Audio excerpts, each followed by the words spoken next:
Sure. And, we're a family, we keep each other in check, right? Right. And, everybody in the family has, there's conservatives, there's liberals, there's, people, all of us have, kind of different exteriors, so to speak, but we have the same core, right? And that's what it comes down to. And we're always standing for something larger than ourselves. We're trying to have impact in areas that are often overlooked, right? So.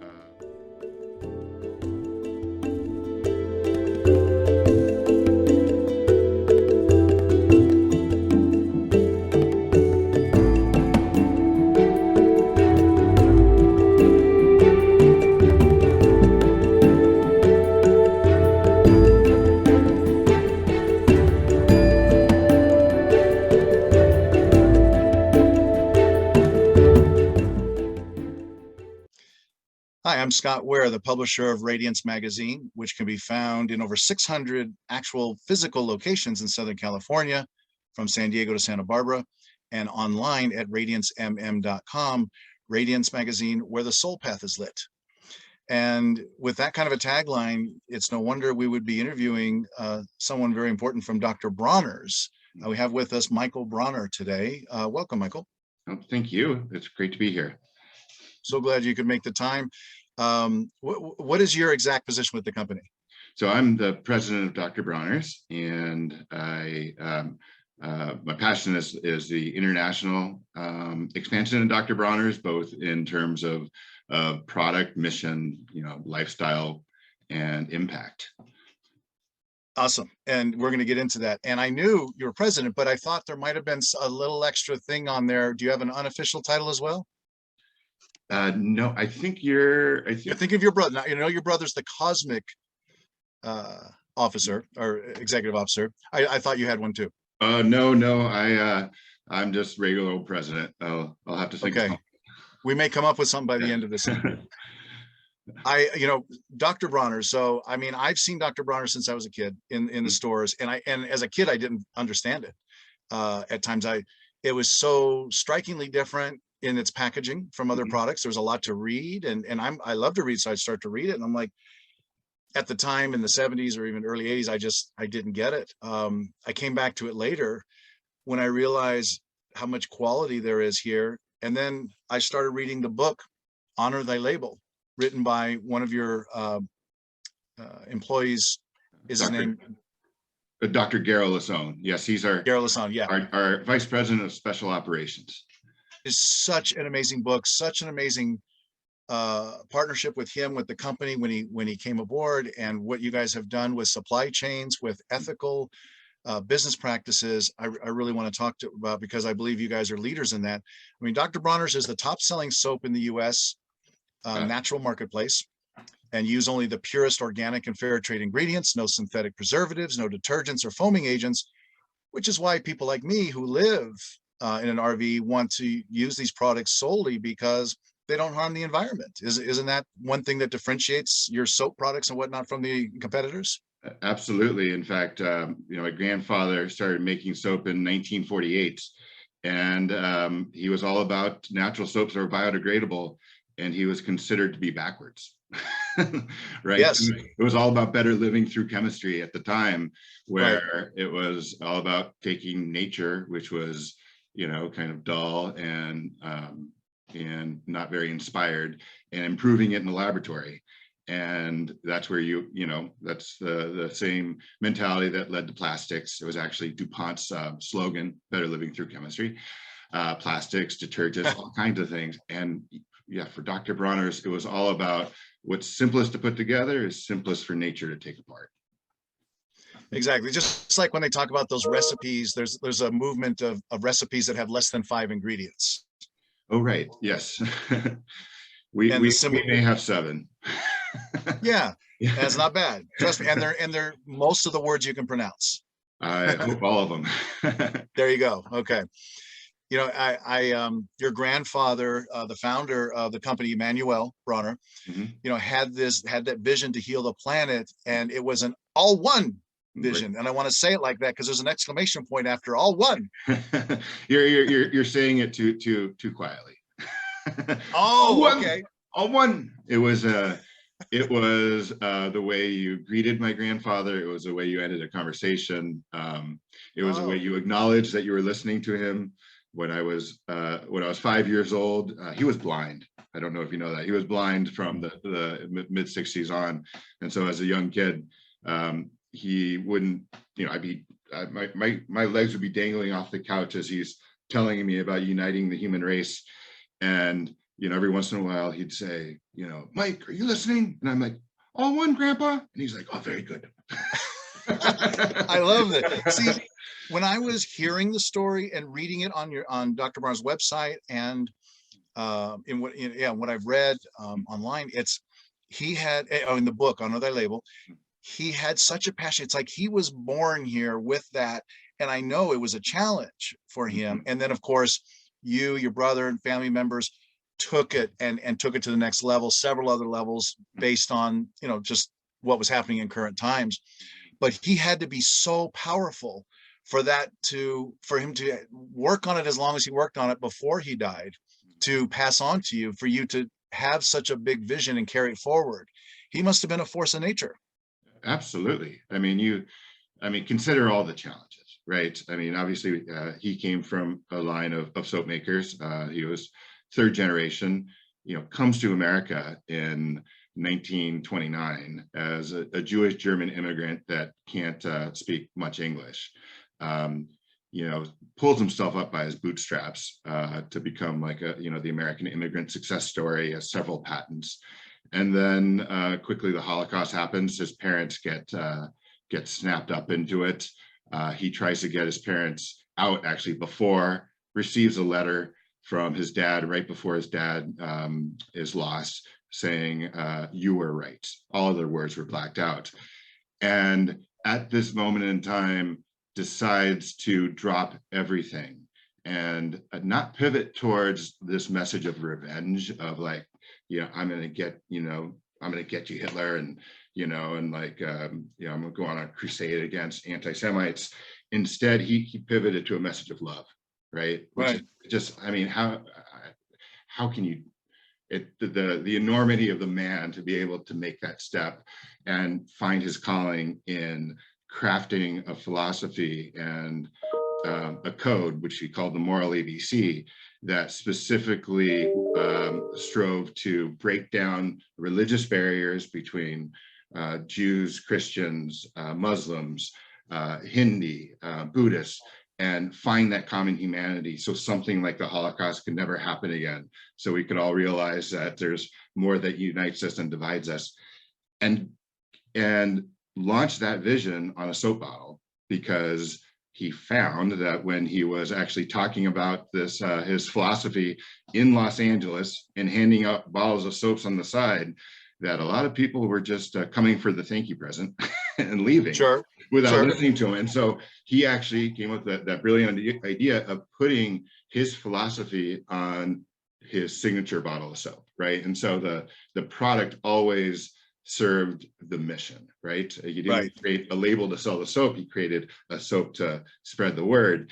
And as much as my brother and myself and my mom, my brother-in-law are all pushing that legacy forwards, and we're engaging in all kinds of what we call spicy things, I don't think any of us would have the cojones to put Muhammad, Jesus, Buddha, Israel, Carl Sagan on our signature product and say, take it or leave it.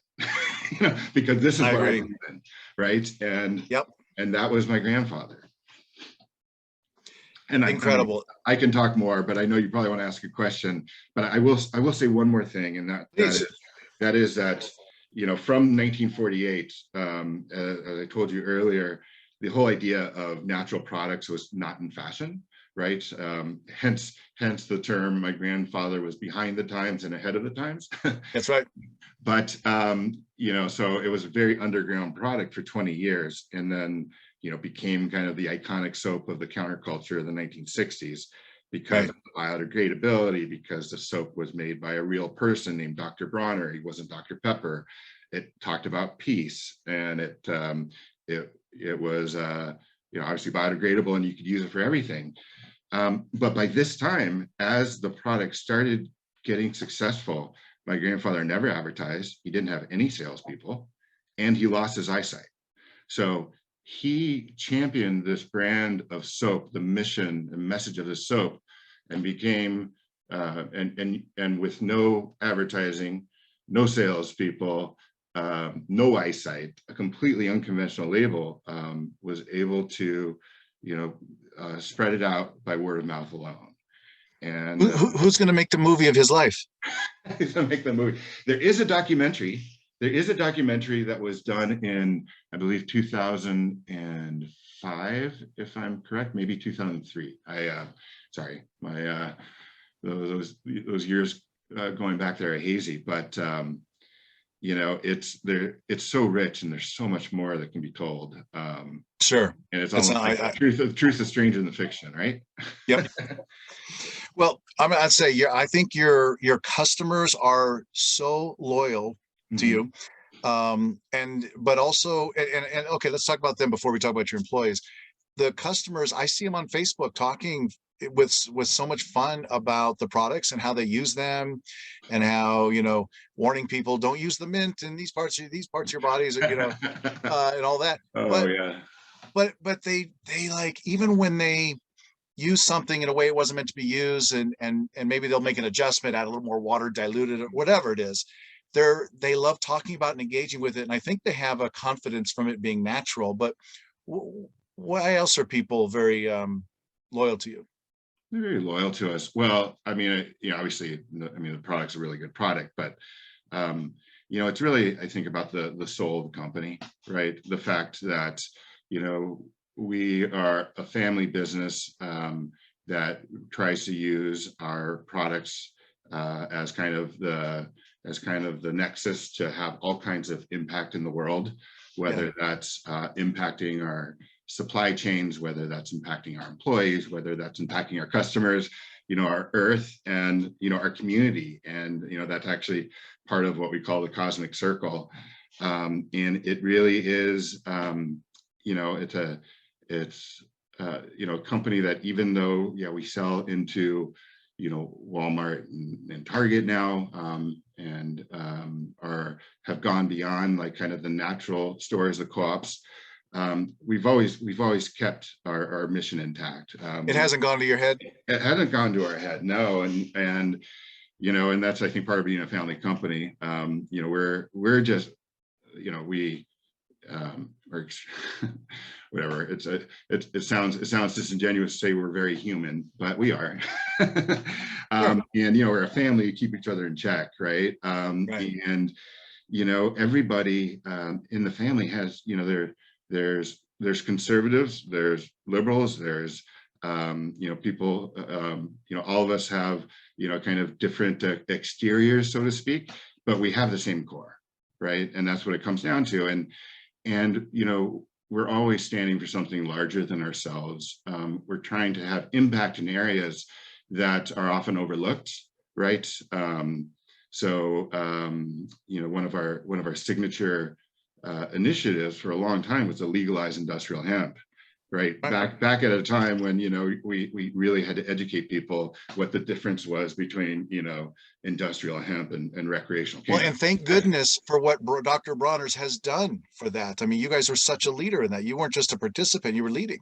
Yeah, absolutely. I mean, there's when after 9/11, George W. Bush's administration, took advantage of the kind of the media blackout where everybody was just talking about like 9/11 and aftermath to kind of quietly, so to speak, just issue an ultimatum that all hemp foods were now going to be considered Schedule I substances, so that you could go to jail for eating a granola bar. And this was happening, and as my brother was writing the legal response, which ended up resulting in the court system overturning the Justice Department and the DEA, which never happens, and securing our access to these wonderfully nutritious foods,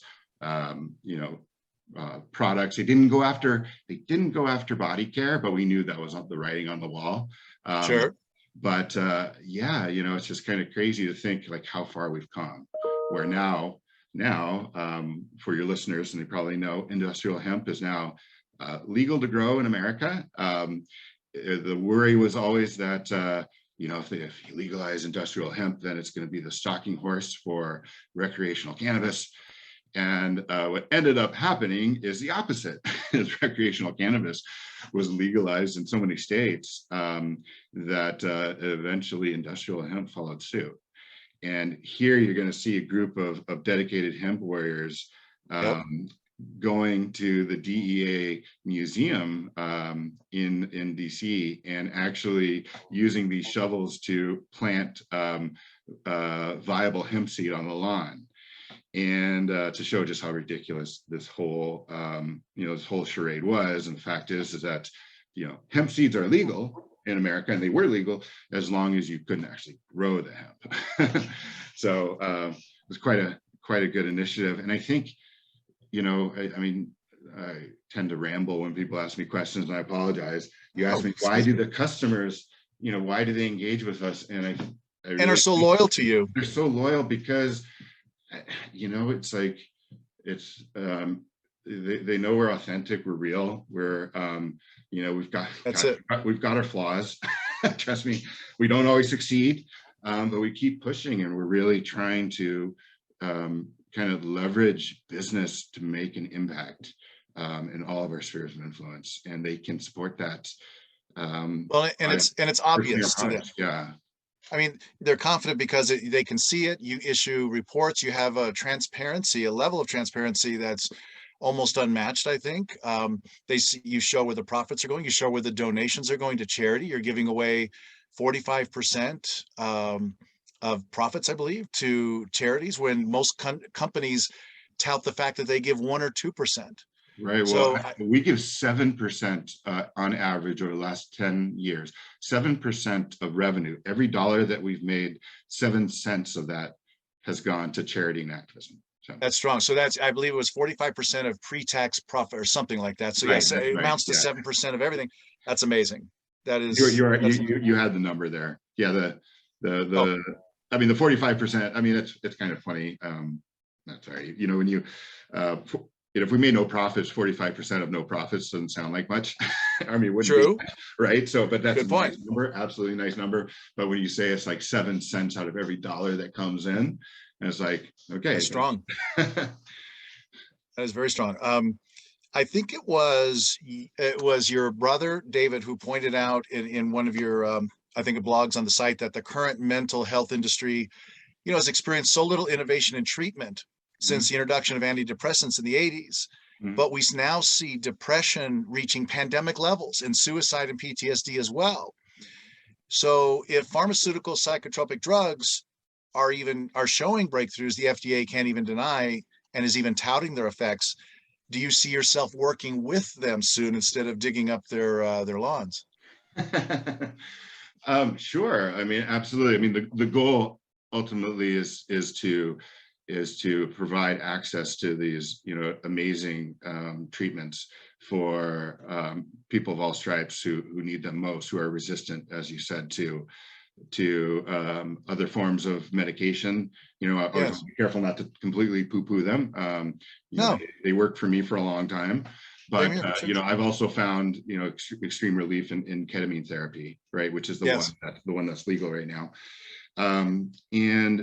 Absolutely. The goal is to work to make these legal, under the right therapists, with the right qualifications and certifications, all throughout America, without, as you can probably guess, making it a free-for-all for pharmaceutical companies to patent them and rake people over the coals.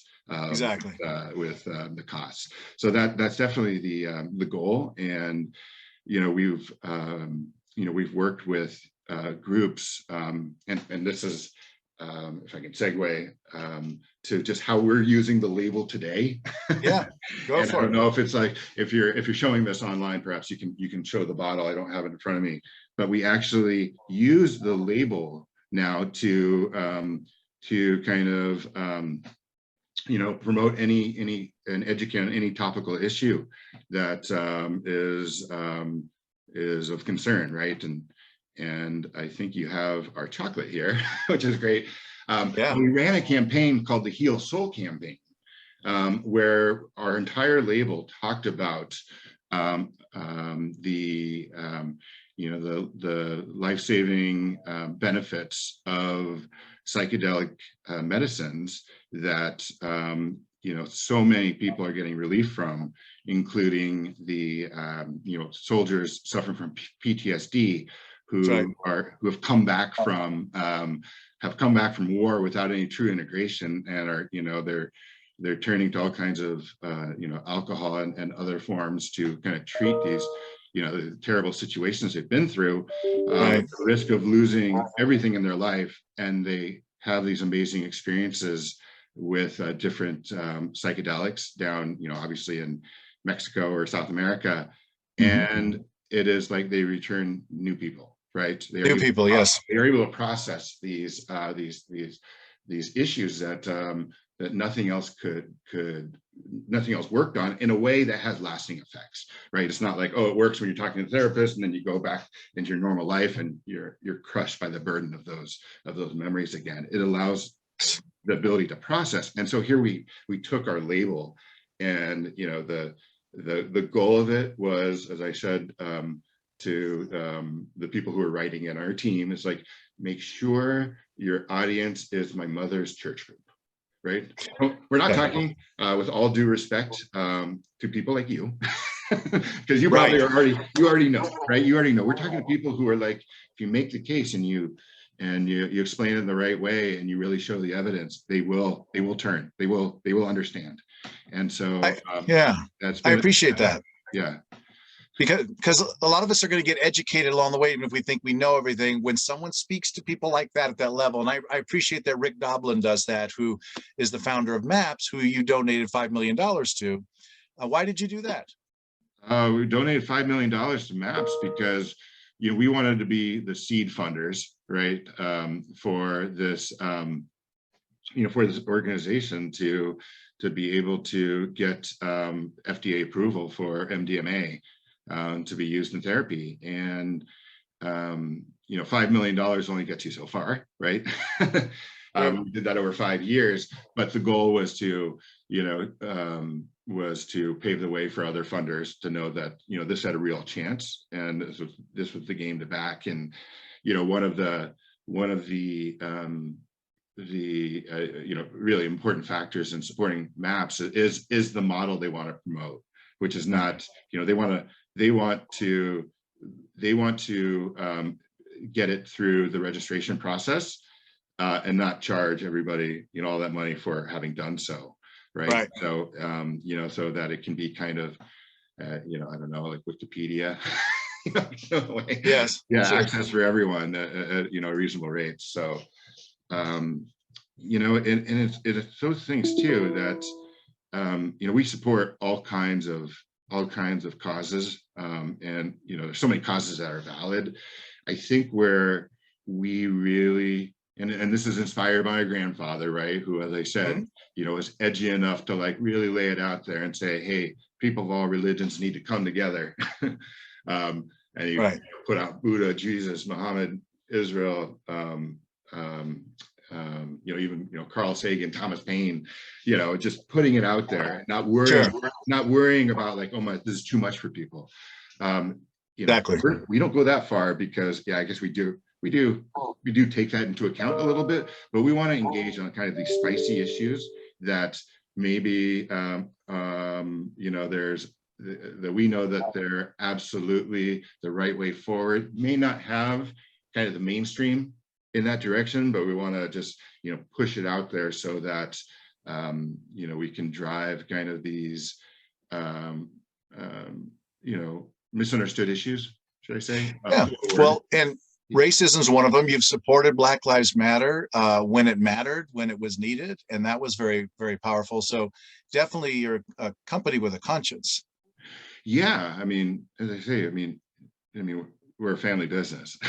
So, Right. family business, and it's you know, yeah, it's more. I'll leave it there. Okay. We're a family, right? We have consciousness. Sure. Consciousness. We were talking about your customers and now your employees. I think what I'm going to ask you like this: what do you like about the relationship you have with your employees? That we're all in this together, right? You know, that and this is something that, you know, we want every employee to understand and feel, and not just as like a, you know, kumbaya moment, but Right. that, you know, if you're the newest person on the job and your job is to, you know, inspect bottles at the end of the filling line, we want you to not think you're just filling bottles or inspecting bottles at the end of the filling line. We want you to think like, wow, I'm helping to bring psychedelic medicines to the American public, or wow, like I'm helping to drive legislation that's going to, you know, raise the minimum wage, right? Right. I have just, you know, made it so that we had a really successful year on, you know, on Amazon, or, you know, in co-ops, or part of the refill program, that there is kind of this ownership that, you know, it's that you feel that you're the person, you know, not building the wall, but you're the one building the cathedral. Right? Right. There's that there's an expression we have, or there's an anecdote we always share, and that's when JFK was, you know, he had promised we're going to the moon, and he's visiting NASA, and he's walking through the corridors, and he happens upon a janitor, and he asks the janitor, "What do you do?" And the janitor says, "I'm putting a man on the moon."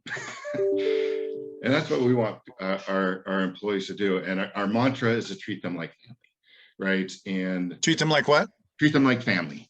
Yes. Treat them like family. And it's true. We cap our executive salaries at 5 times the lowest fully vested worker. So fully vested means you know, you've been here 5 years, so that's the 5-to-1 ratio. Yep. Excellent. We give complete health care, no deductible. Childcare. Childcare. We give childcare benefits, free vegan lunches. We have stipends for, if you know, the what do you call it, incentives for purchasing like an electric car, electric stations here. That you know, really we have profit sharing, so 10% of their salary every year goes towards profit sharing, and that's not that they have to match it. We put it in there for them to access when they leave, so we fund their retirement. And yeah, just really, especially in times of COVID, really trying to find areas in which we can, you know, make everybody's life better. And you know, recently we included LASIK, so they can get LASIK. Oh, very nice. Very nice. You know, when overall with Dr. Bronner's, when I experience your products, when I read the book, Honor Thy Label, when I read those fun Facebook posts I was telling you about that underscore a serious devotion to quality while respecting human rights in every stage of manufacturing and marketing, it was fascinating to read that. I just feel a jump the shark, come from your heart kind of dynamic for doing business, you know, along with the regular business concerns everyone has of staying relevant. I think by staying a leader and an example of true quality and even care, and taking care of your employees, who, like you just were talking about, who then take care of the company because they're allowed to do that in these progressive ways you're talking about, that the kind of relationship you have with them, and that you have well-documented, transparent supply chains. You're creating products that, you know, many see as essential to their lives. I mean, I witnessed that with them. I feel a kinship myself when I'm using them. I feel a connection, different than most products. You know, it's these products are, they're created consciously, and everything you've said speaks of a conscious ability to approach things where you're from your heart, and that's just not done a lot. And I mean, you bring this sense of fun, you don't take yourselves too seriously. Is this the new capitalism, or can you get other capitalists to engage with this kind of business model? Is that possible? Yeah, well, I mean, that's our goal, is obviously to inspire, right? And we are trying to point the way forward for companies to do what we're doing, showing that you can do good, and you can do good in the world and make good for your company at the same time, and that that the progress of our company and the profits of our company and the success of our company is intrinsically linked to all of these things that we do, right? And it is tough when we need to get off the model of boiling down all progress for a company down to a stock that goes up or down, right? That basically takes most people with a conscience, that kind of removes them from actually understanding what the mechanics of a company are, beyond, is it making money for my kid to go to college or is it not? And to provide other metrics in there, so that not only can companies do all these good things, but people have a better way of supporting companies by the metrics they're seeing, in addition to just the stock going up or down. Because I mean, it is, how do you translate a privately held company like ours, right, that has stakeholders? I mean, my brother and I are the only owners of the company with voting shares, and the other shares are like whatever, held in trust. So we're the only owners, and so we can make decisions that are not only impacting our financial bottom line, right? Okay. And it is difficult sometimes when big corporations are beholden to shareholders to make a decision that that they can't justify as increasing shareholder value, because their primary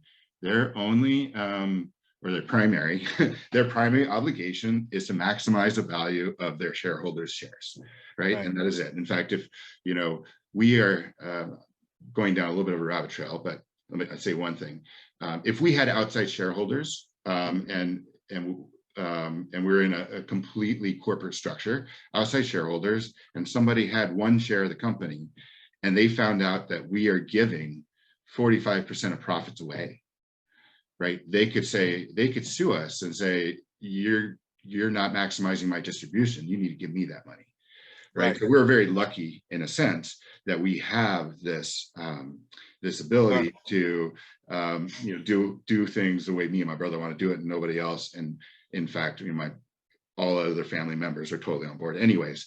But now there's a benefit corporation. There's a benefit corporation here in California that you can become, not a B Corp, that's separate, benefit corporation, where we are now structured as incorporated as a benefit corporation. So we've written into our bylaws these priorities of giving back to various stakeholders that are not our shareholders in the community, and all around, and prioritizing those missions over returning value on shares. And that is a way in which companies, I think the first step of companies can at least start thinking in terms of holistic value rather than just shareholder value. Yeah, I mean, it makes sense. I mean, I think when most people hear the difference, they'd rather be or participate in stakeholding than shareholding, because you have a real ownership with the company, but it's not separate from you. It is you. So then your values are infused in what you're doing. Absolutely, absolutely. That you can feel that you are supporting companies who are bringing about the world that you want to live Yes. in. Very nice. Nicely said. How long have you been at that Vista location? Vista, we have been here since 2013 and 14. It was we used to be in Escondido, and kind of the offices moved in 2013, and the operations moved in 2014. Do you find Dr. Bronner's customers and clients of yours are making the pilgrimage when they find themselves in California? Because you have somewhere for them to go, right? We have somewhere for them to go. You have a little store? Some have, that is always our goal, to have our little store. What we do instead of having, we're so filled up, and so, especially now in times of COVID. It was always the goal to have our retail location, and certain efforts in that regard fell through for various reasons. Okay. People do come by, yes, but we are able to go out to them. We have what's called the Magic Foam Experience, MFE, and my grandfather made soap. My dad, eventually came into the company, ran the company, but when he was on his own, he made firefighting foam and foam for the movies. And so he was really, he had a lot of patents with like foam delivery systems. So we have a fire truck dedicated to my dad, who unfortunately passed in '98. That's got, flaming eagles on it. Eagles were my dad's special animal. And we take my grandfather's soap, we put it into the fire truck with my dad's technology. And, we do all kinds of mud runs. We do, so we have this group that goes out and has this big shower set up. We call it the Sexy Plexi, because it's a plexiglass shower, and shows them mud runs and washes people afterwards, or the beach. And rumor has it that they might go to Burning Man, but we can't say that for sure. Oh, and okay. And then you could use soap out there, I think. You can use soap out there. You can't hit the ground, but you can use soap out there. Yep. But yeah. But yeah, I noticed when I delivered the magazines, there was a store, but I just happened to be there after hours. But now I get it. During COVID, it just wouldn't be available right now. Yeah, we didn't have a store. We have a lounge where. Okay, got it. Okay. So what is the big primary mission of Dr. Bronner's? Where do they want to see Dr. Bronner's, or where would you like to see Dr. Bronner's in 10 years? And where would you like to see the world in 10 years? Oh gosh, you asked the big questions, right? Definitely I want to see, obviously, like us as a company solving our plastic issue, right? That is something we're working on. Our primary product is a liquid soap, and even though we have it in 100% post-consumer recycled plastic, it's with no new plastic generated. It's still a plastic bottle, right? And sure, we're trying to find various delivery systems, and we're working on right now. We're really excited about not just a typical bottle. You're thinking outside that box, if you will. Outside the box, and maybe a box, perhaps two. So okay. A box of soap or a Tetra Pak. So and you have had a soapbox in the form of the words on the label. Anyway, go on. Exactly. My grandfather stood on soapboxes in Los Angeles before he started speaking in auditoriums. So literally, okay. Yeah, literally. And so there's really, something there. There's something there for a product or a marketing campaign with soapbox. I don't know. Okay. Yeah, exactly. So we've just launched our chocolate line, so we want to expand that too. And we know growing, it's going to be a matter of getting closer to customers with our manufacturing, right? We sell all over the world, and we ship a lot of water because we ship liquid soap around the world. So that's definitely somewhere we want to be in 10 years, where we have more close to customer manufacturing, and so that we can then obviously have a better circular program, right, for refill. Sure. Where the world is, I really hope that I hope before 10 years that you know, the powers that be, who have the levers of power, really see this climate change as an existential threat, along with plastic, and that, you know, we are really as a world with, you know, political systems, you know, putting policies in place that that will reverse climate change, and as people, we will do as what it takes with our eating choices and our lifestyle choices to individually, over the course of many micro decisions, reverse where we're going to. So, okay. We've been speaking with the president of Dr. Bronner's, and also some might say other labels that could apply, Chief Inspirer and Gentle Joy Ambassador. oh, Just came. Gentle Joy Ambassador. All right. I've been called avuncular, which I guess I guess I gotta embrace that, right? I mean, fun uncle. Of course. It's fine. Well, I mean, it's those types of things tend to be part of our charm, and absolutely, there's no reason why you would not want to embrace that. Absolutely. But yes, and Dr. Bronner's, of course, I mean, just from the title of the book, Honor Thy Label, Dr. Bronner's Unconventional Journey to a Clean, Green, and Ethical Supply Chain is a great read. You can get it on Kindle. And of course, now even at Walmart and Target, you can get Dr. Bronner's soaps, chocolates, different kinds of soaps. What else? What am I forgetting? Don't forget, we have lip balms. We sell food grade coconut oil. We have a hand sanitizer, obviously big seller during COVID. That's organic, fair trade, food grade.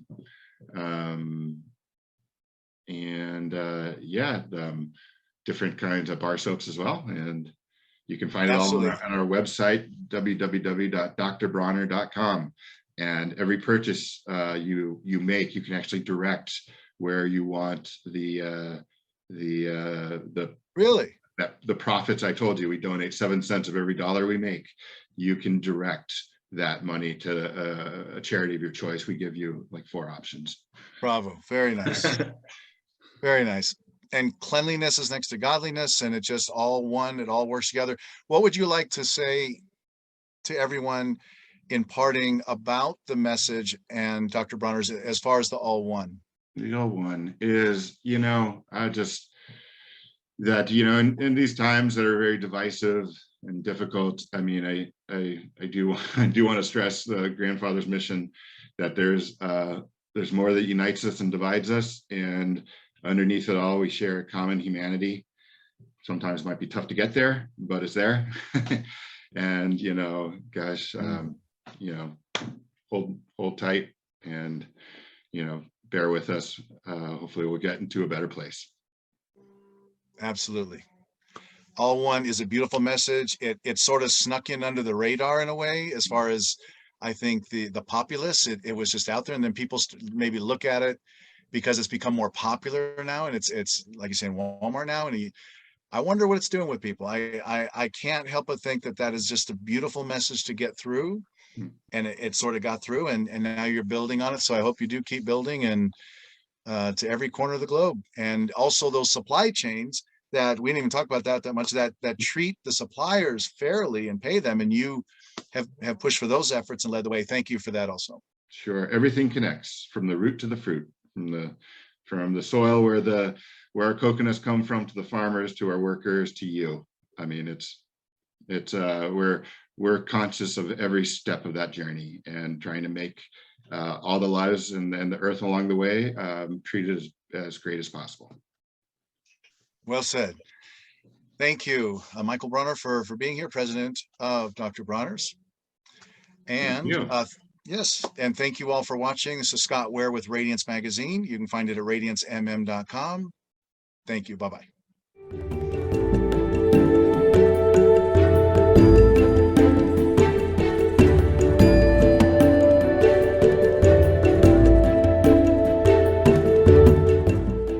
Okay.